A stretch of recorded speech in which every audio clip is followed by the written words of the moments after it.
თემქაზე მდებარე მეხუთე კლინიკურ საავადმყოფოსთან გზის კაპიტალური რეაბილიტაცია დღეს დასრულდება. საგზაო სამუშაოების ფარგლებში მოეწყო სავალი ნაწილის საფუძველი და იგება ორი ფენა ასფალტი. სამუშაო პროცესს ნაძალადების რაიონის გამგებელი ზაზა გაბუნია გაეცნო.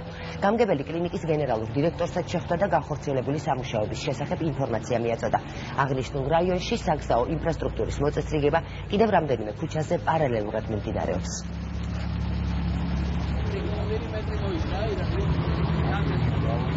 ვასრულებთ კლინიკა ხიაგულის მიმდებარე ტერიტორიის 3600 კვადრატული ფართობის ინფრასტრუქტურის მოწესრიგებას. ეს არის ძალიან მნიშვნელოვანი არა მხოლოდ ნაზალადებელებისთვის, არამედ ყველასთვის, ვინც სარგებლობს კლინიკის მომსახურებით. სასვლელი პაციენტებისთვის და მაცხოვრებლებისთვის იყო სხვა მხრიდან და ძალიან უჭირდათ შემოსვლა კლინიკაში. და ეს რო გათავდება ამ 2-3 დღეში, იქნება ისე რომ თავისუფლად შემოვლენ. ცენტრალური შემოსასვლელი და სადაც არის რეგისტრატურა, სადაც არის ცენტრალური მიღება.